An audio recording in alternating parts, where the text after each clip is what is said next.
ఈరోజు నిరుద్యోగుల కలలను నిజం చేయడం కోసం, వాళ్ళ కన్నీళ్లను తుడవడం కోసం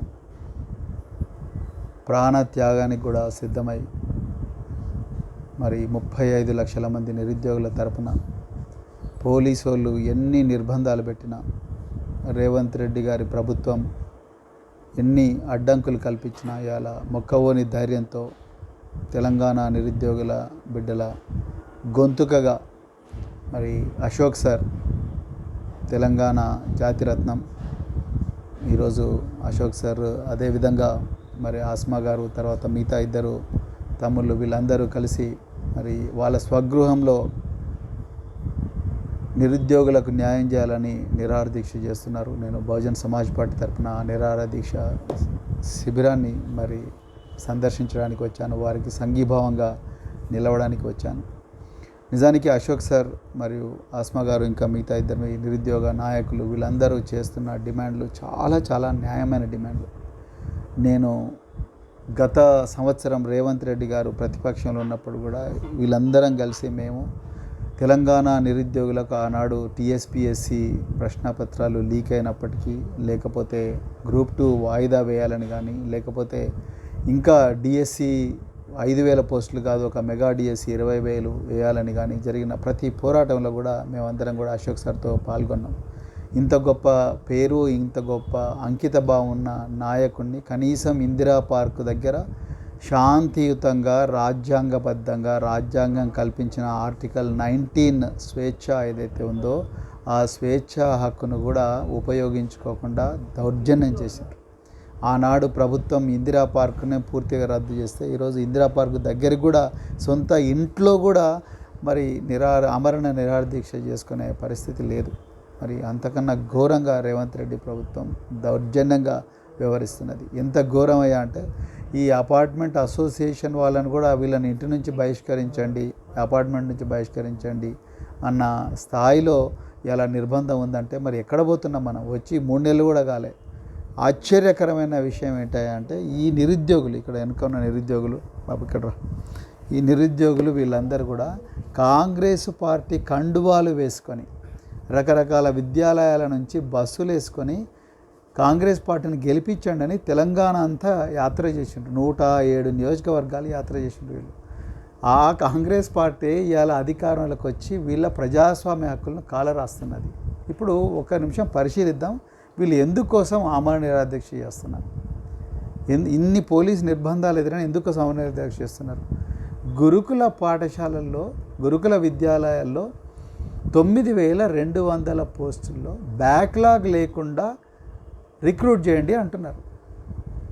కానీ ముఖ్యమంత్రి రేవంత్ రెడ్డి వీళ్ళ మాటను పెడిచెవిన పెట్టి మేమందరం, నేను మాజీ గురుకుల బోర్డు చైర్మన్ అండి, నేను 4 సంవత్సరాలు పనిచేసిన గురుకుల బోర్డు చైర్మన్గా, ఎప్పుడు కూడా మా హయాంలో ఈ పరిస్థితి రాలేదు. ఒక్క బ్యాక్లాగ్ పోస్టు లేకుండా మేము రిక్రూట్ చేసినాం.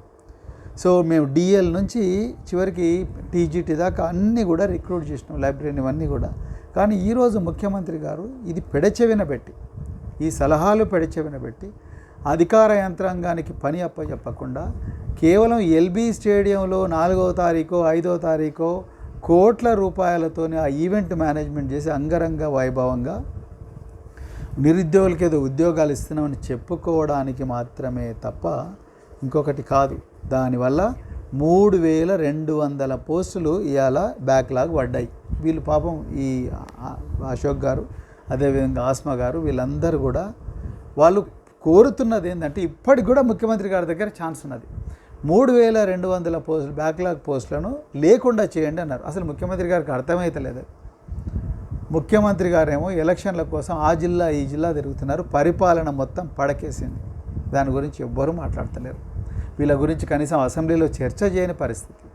ఈ పిల్లలు నిజంగా కోచింగ్ సెంటర్లో చదువుకోవాల్సిన వాళ్ళు, లైబ్రరీలో చదువుకోవాల్సిన వాళ్ళు, ఇళ్లల్లో చదువుకోవాల్సిన వాళ్ళు ఇలా రోడ్డెక్కి ఆమరణ నిరాహార దీక్ష చేస్తున్నారు. ఆ ప్రభుత్వం అన్యాయం జరిగిందని ఈ ప్రభుత్వానికి ఓటేయమని వీళ్ళే తిరిగినారు. ఇవాళ మళ్ళీ ఈ ప్రభుత్వం వచ్చిన తర్వాత కూడా మళ్ళీ రోడ్లు ఎక్కినారు. మళ్ళీ వీళ్ళు ఎప్పుడు చదువుకునేది? ఇప్పటికి కూడా గవర్నమెంట్ దగ్గర మరి వీళ్ళ ప్రాణాలు కాపాడబడాలంటే ఇప్పటికి కూడా గవర్నమెంట్ దగ్గర ఒక ఆప్షన్ ఉన్నది. మీరు అన్ని డిమాండ్లు మీరు నెరవేర్చలేరు. వీళ్ళు అడిగిన డిమాండ్లు ఏం అడుగుతున్నారు? గురుకుల రిక్రూట్మెంట్ ఏమంటారు, ఈ బ్యాక్లాగ్ లేకుండా చేయండి అంటున్నారు. సింపుల్. ఇప్పటికి కూడా డిఎల్ నుంచి మీరు అపాయింట్మెంట్ ఆర్డర్ ఇచ్చి డిఎల్ అపాయింట్మెంట్ ఆర్డర్ ఇచ్చిండ్రు, తర్వాత నెక్స్ట్ మళ్ళీ జేఎల్ రీఅపాయింట్మెంట్ ఆర్డర్స్ ఇవ్వండి. అదేవిధంగా పీజీటీ రీఅపాయింట్మెంట్ ఆర్డర్స్ ఇవ్వండి, తర్వాత టీజీటీ ఇవ్వండి, ఒక్కొక్క వారం గ్యాప్ ఇవ్వండి. సో ఆటోమేటిక్గా వస్తుంది. మీరు ఒక జీవో ఇష్యూ చేయండి, ఇష్యూ చేసి all the appointment orders are hereby cancelled and then we are going to issue reappointment orders to all the meritorious candidates అని ఇవ్వండి, అయిపోతుంది. సుప్రీంకోర్టు గైడ్లైన్స్ను వయోలేట్ చేసినట్టు కాదు. అదేవిధంగా రిలింక్విష్మెంట్ ఆర్డర్ వద్దు అన్న ఏదైతే జడ్జ్మెంట్ ఉందో ఆ జడ్జ్మెంట్ కూడా వయోలేట్ చేసినట్టు కాదు. Just issue the reappointment order and tell all the నిరుద్యోగులు that you are going to get your jobs again, అయిపోతుంది. మరి ఎందుకు ఈ పని చేయడం లేదనేది నాకైతే అర్థం కావడం లేదు. అదేవిధంగా డిఎస్సి మీరు మెగా డిఎస్సి అన్నారు. ఆ రోజు 5,000 వేసి మెగా డిఎస్సి అంటే మీరు మెగా డిఎస్సి కాదు దగా డిఎస్సి అన్నారు రేవంత్ రెడ్డి గారు. మరి ఇలా కేవలం 10,000 పోస్టులు వేసిండు. స్కూల్ అసిస్టెంట్లు పర్టికులర్లీ బీఎడ్ చదువుకున్న విద్యార్థులకు పూర్తిగా వాళ్ళ జీవితాలు నాశనమైన కేవలం 3,000. తర్వాత టెట్ నిర్వహించమని అడుగుతా ఉన్నారు. 1 లక్ష నుంచి 2 లక్షల మంది 2 లక్షల మంది అభ్యర్థులు ఉన్నారు. నేను ఉన్నతాధికారులతో కూడా మాట్లాడినా. టెట్ నిర్వహించవచ్చు, టెట్ డిఎస్సి సైమల్టేనియస్గా నిర్వహించవచ్చు. ఆ 2 లక్షల మంది కూడా లాభం అవుతాయిగా. నిరుద్యోగులు అడుగుతున్నారండి, చేయండి. మీరేం కొత్తగా ఆన్లైనే కదా, 2 ఆన్లైనే. పొద్దున టెట్ రాస్తారు, మధ్యాహ్నం డిఎస్సి రాస్తారు. 2 క్వాలిఫైన్ వాళ్ళనే తీసుకోండి. పేపర్ 1 పేపర్ 2 క్వాలిఫైన్ వాళ్ళనే తీసుకోండి. దాంట్లో తప్పే ఉన్నది. Everything is computerized nowadays. So అది కూడా చేయలేరా? 2 లక్షల మంది ఛాన్స్ ఇచ్చినట్టు అడుగుతారుగా, అది కూడా చేయడం లేదు. పీఈటీ పోస్టులు దాని కూడా లేదు. గ్రూప్ 2 పోస్టులు పెంచమని అడుగుతున్నారు. అసలు ఈరోజు మీరు అధికారంలోకి వచ్చిందే గ్రూప్ 2లో అన్యాయం జరిగిందని. ఇవాళ మళ్ళీ గ్రూప్ 2 మీరు వచ్చిన తర్వాత కూడా గ్రూప్ 2 పోస్టులు అట్లనే ఉండడం ఏం న్యాయం? మరి గత ప్రభుత్వం ఇచ్చిన నోటిఫికేషన్లోనే మీరు ఇవాళ అపాయింట్మెంట్ ఆర్డర్లు ఇస్తున్నారు. మీరు కొత్తగా ఇచ్చింది ఏమైంది? 5,000 పోస్టులు 10,000 చేయడం తప్ప అంతకుమించి ఇంకోటి లేదు. అదేవిధంగా పీఈటీ పోస్టులు కూడా ఇంత గురుకుల పీఈటీలు అయితే ఘోరం. 2017లో నోటిఫికేషన్ పడ్డది, నేను సెక్రటరీగా ఉన్నప్పుడు. అది ఇప్పటి వరకు కూడా దిగలే. 2017 నుంచి 2024 అంటే 7 సంవత్సరాలు గురుకుల పీఈటీలకు ఇంతవరకు మోక్షం లేదు. అంటే మరి వేలాది మంది అభ్యర్థులు వాళ్ళు ఏం చేస్తున్నారు? దాని గురించి ఎవరు ఆలోచించిన వాళ్ళు లేరు. అదేవిధంగా ఏఈలు అసిస్టెంట్ ఎగ్జిక్యూటివ్ ఇంజనీర్ అయితే వాళ్ళు చకోర పక్షులాగా ఎదురు చూస్తున్నారు. వాళ్ళకి ఏం లేదు, ఎగ్జామ్ అంతా అయిపోయింది. మెరిట్ లిస్ట్ సర్టిఫికేట్ వెరిఫికేషన్ పిలిపించి అపాయింట్మెంట్ ఆర్డర్ ఇవ్వని అడుగుతున్నారు, వాళ్ళకు కూడా లేదు. అంటే అప్పుడు నిరుద్యోగులు రోడ్డు ఎక్కిండ్రు, ఇప్పుడు నిరుద్యోగులు రోడ్డు ఎక్కిండ్రు. ఇవాళ ప్రాణాలు తీసుకునే పరిస్థితి వచ్చింది. ఎంతమంది ప్రాణాలు తీసుకుంటారు మీరు? అదేవిధంగా జీవో 46 మొత్తం నల్గొండ, తర్వాత మహబూబ్నగర్, ఇంకా రకరకాల జిల్లాల ఖమ్మము, వీళ్ళందరూ అభ్యర్థులు అడుగుతున్నారు. సాక్షాత్తు మీ మినిస్టర్లు, మీ ఎమ్మెల్యేలు కూడా మీకు మరి నివేదించుకున్న ముఖ్యమంత్రి గారికి ఇంతవరకు దాని మీద చలనం లేదు, ఏం లేదు. మళ్ళీ నిరుద్యోగులందరూ ఏడుస్తూ ఉన్నారు. పోలీస్ రిక్రూట్మెంట్లో 9,000 పోస్టులు అయితే 3,000 పోస్టులు ఖాళీగా ఉన్నాయి. దాని మీద మరి ఇంతవరకు చర్య లేదు. సో నేను ఏమంటానంటే, ముఖ్యమంత్రి గారు దయచేసి మీకు చేతులు జోడించి నమస్కరించి చెప్తున్నా, మీరు దయచేసి ఈ మన అన్న కృష్ణ రావే, సో ఈ పెద్దలు కృష్ణ గారు కూడా వచ్చారు. సో నాదొక్కటే రిక్వెస్ట్, ఈ మేధావుల ప్రాణాలు తీయకండి. ఆనాడు మీ రియాజ్ గారు, మరి ప్రొఫెసర్ కోదండరామ్ గారు ఎక్కడ పోయిన రియాలా? మరి రియాజ్ గారు మీరు ఎందుకు నోరెత్తలేరు? డాక్టర్ రియాజ్ ఎందుకు? ప్రొఫెసర్ కోదండరామ్ మరి ఎందుకు? అంటే రేవంత్ రెడ్డి గారు ఎమ్మెల్సీ ఇస్తారనా ఏంటి? అసలు మీరు కూడా రావాలి, మీరు కూడా వచ్చి కూర్చోవాలి, మీరు కూడా వచ్చి సంఘీభావం తెలపాలి. ఎందుకంటే లేకపోతే తెలంగాణ ప్రజలకు మరి మన మీద అనుమానాలు వస్తాయి. దయచేసి మీరు కూడా రండి, మీరు కూడా రేవంత్ రెడ్డి గారి దగ్గర పోయి వీళ్ళ సమస్యను పరిష్కరించాలి. ఇవన్నీ కూడా చాలా ఈజీ ప్రాబ్లమ్స్ టు సాల్వ్. వీళ్ళు ఏమీ అడుగుతలేరు. ఎక్కడ ధ్వంసం లేదు, హింసం లేదు, ఏం లేదు. వీళ్ళు ప్రశాంతంగా వాళ్ళ స్వగృహాల్లో చేసుకుంటా ఉన్నారు. కానీ వీళ్ళ ప్రాణాలు చాలా విలువైనవి. వీళ్ళ ప్రాణాలకు ఏమైనా ప్రమాదం అయితే రాష్ట్రం అంతా అగ్నిగుండం అవుతుంది. మీరు ఏదో ఈజీగా తీసుకుంటున్నారు, కానీ అంత ఈజీ కాదు.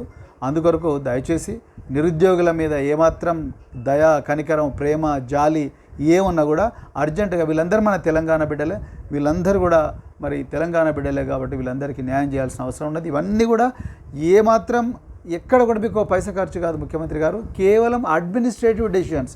మీరు అధికారం పిలిపించి నాకు దీనికి సొల్యూషన్ ఇవ్వండి, లేకపోతే వీళ్ళ ప్రాణాలు పోయే ప్రమాదం ఉన్నది, రేపు మా పార్టీ రోడ్డు మీద తిరిగే పరిస్థితి లేదు అనే పరిస్థితి మీరు చెప్పండి. 2 నిమిషాలు అధికారులు సొల్యూషన్ తీసుకొని వస్తారు. అందుకొరకు మరి నేను తెలంగాణ ప్రజలందరికీ కూడా మరొకసారి మరి నమస్కరించి చెప్తున్నా, ఈ అశోక్ సారు తర్వాత తెలంగాణలోని నిరుద్యోగులు వేలాది మంది చేస్తున్న ఏవైతే దీక్షలు ఉన్నాయో వాటికి సంఘీభావంగా మీరందరూ కూడా వాళ్ళతో మమేకం కావాలి, వీళ్ళందరి ప్రాణాలు దక్కించుకోవాలని చెప్పి నేను కోరుకుంటున్నాను. ఇంతవరకు 3 రోజుల నుంచి చేస్తున్నారు. కనీసం ఒక డాక్టర్ను డిఎంఎడ్హెచ్ఓనో లేకపోతే ఒక డాక్టర్ను కూడా పంపించి వాళ్ళ ఆరోగ్యాన్ని పరీక్షించలేని ఘోరమైన పరిస్థితి తెలంగాణ. వీళ్ళేమన్నా వేరే దేశాల నుంచి వచ్చిండ్రా? వీళ్ళేమన్నా శత్రు దేశాలా? వీళ్ళు మన తెలంగాణ మట్టి బిడ్డలు, తెలంగాణ పిల్లల కోసం చేస్తున్నారు. ఆయన కూడా వీళ్ళ గురించి ఎవ్వరు కూడా ఆలోచించడం లేదు. ప్రభుత్వం పట్టినట్టుగా ఉంది. వీళ్ళు ఏదో విధ్వంసకులుగా చూస్తున్నది. సో ఆ పరిస్థితి రాకూడదు అని చెప్పేసి మరి కోరుకుంటూ మరొకసారి ముఖ్యమంత్రి గారికి నేను డిమాండ్ చేస్తున్న బహుజన్ సమాజ్ పార్టీ తరపు నుంచి వీళ్ళందరికీ న్యాయం జరగాలి, తెలంగాణలో నిరుద్యోగులకు న్యాయం జరగాలి. వీళ్ళ డిమాండ్లన్నీ కూడా న్యాయబద్ధమైనవే. ఈ డిమాండ్లన్నీ కూడా తీర్చేదాకా మరి మేము సంఘీభావం తెలుపుతూనే ఉంటాం. వీళ్ళ తరపున మేము కూడా జిల్లాల్లో తప్పకుండా వీళ్ళ కోసం మరి సంఘీభావంగా పోరాటం కూడా చేస్తామని చెప్తూ మరి అశోక్ గారికి మరొకసారి చెప్తున్నా, మీలాంటి మేధావులు తప్పనిసరిగా సజీవంగా ఉండాలి. మీలాంటి వాళ్ళు ఉంటేనే ఈ తెలంగాణ నిరుద్యోగులకు మరి ఒక దారి దొరుకుతుంది, మార్గదర్శి మీరు. అందుకొరకు మీ తరపున మేము కూడా మళ్ళీ ప్రభుత్వంతో మాట్లాడతామని చెప్తూ మరొకసారి హృదయపూర్వక ధన్యవాదాలు చెప్తూ తెలంగాణ ప్రజలకు నమస్కారం. జై భీమ్, జై బహుజన్ తెలంగాణ.